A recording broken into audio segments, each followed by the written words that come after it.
How do we watch movies? Watching a Hollywood film is generally a passive, rewarding experience. We're provided with obvious character goals that drive a linear narrative towards a resolution. Watching art cinema, on the other hand, is at times an arduous task, as we're often confronted with vague, open-ended narratives and aimless characters. The art cinema movement of the late 2000s, the Greek Weird Wave, was a celebration of the absurd, repurposing the common practices of art cinema to challenge the social constructs of society. Director Yorgos Lanthimos pioneered the movement with his film Dogtooth, which depicted an absurd world somehow conveyed through a remarkably ambiguous narrative. Lanthimos creates a unique viewing experience for his audience, transforming the way we watch films. By studying Dogtooth and two of Lanthimos' later films, The Lobster and The Killing of a Sacred Deer, we can explore how each strange world is conveyed subtly through obscure narratives, and how this engages the audience as active participants, prompting them to form their own interpretation of the narrative based off reflections of unchallenged absurdities in their own world.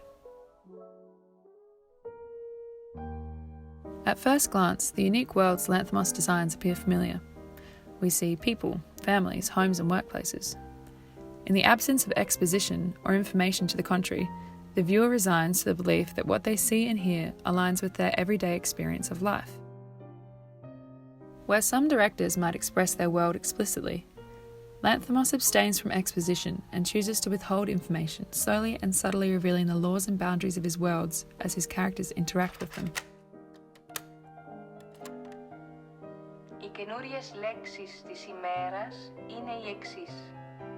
We are introduced to Dogtooth by a tape recording attributing unorthodox definitions to familiar words.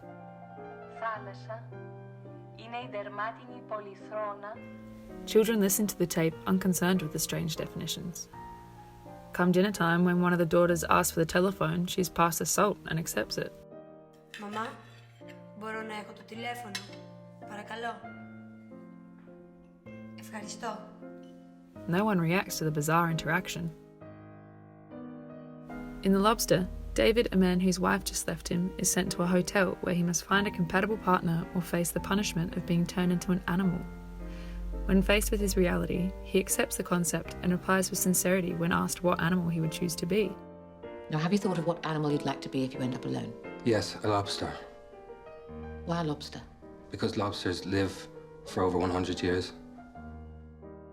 The total acceptance of these absurd notions by the characters in Dogtooth and The Lobster influences the audience to infer a larger world with strange rules, laws and social norms that exist beyond what we can observe on screen. The same can be seen in The Killing of a Sacred Deer, when the family of heart surgeon Stephen show no surprise when he brings home Martin, a teenage boy whom Stephen's relationship with at the time is a mystery to both the audience and his family. I brought you some little gifts. That's very kind of you. Despite the ambiguity surrounding their relationship, the unusual situation is met with indifference by all characters. Lanthimos continues to build his worlds by implying the existence of boundaries that demonstrate unique laws and social constructs through the actions of his characters. In this scene from Dogtooth, the son's toy aeroplane is thrown to the other side of the fence. When the children refuse to simply open the gate and collect the plane, it insinuates the existence of a boundary that is reiterated when the father uses his car to collect the toy. Without explicitly telling us, Lanthimos reveals the children are forbidden to leave their home, creating a line between their world and the outside world as they stand there unable to go outside.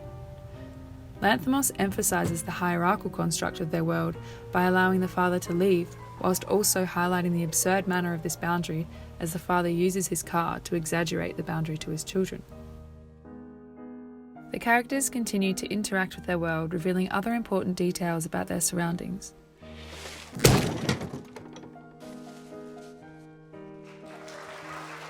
Love is defined by arbitrary similarities. Rules must be obeyed, not questioned. And metaphysical laws can be influenced by some, but must be endured by others.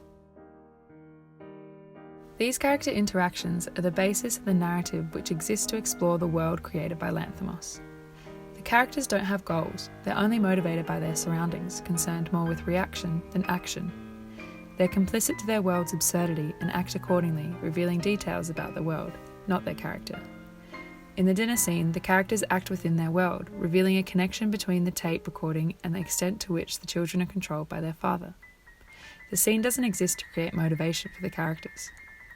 As we naturally ascribe intentions to actions from characters to identify their goals, when the characters simply exist and act within the boundaries of their world, the attribution of meaning is shifted from the character's actions to the construct of the world and its thematic significance.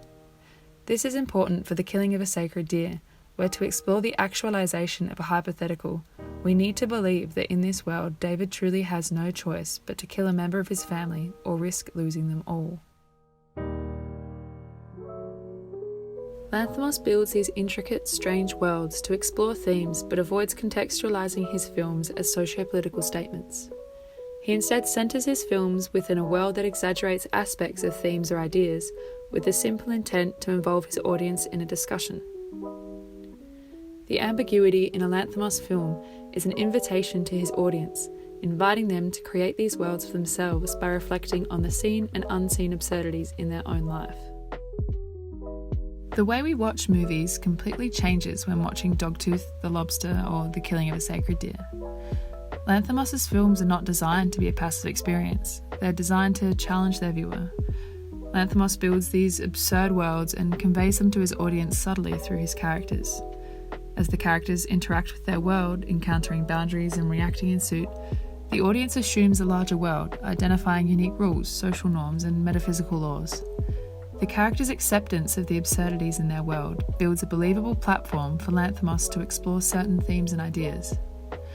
Lanthimos creates these worlds and conveys them ambiguously to invite us, his audience, to become active participants so that we may ask ourselves, what absurdities are we complicit to in our own lives?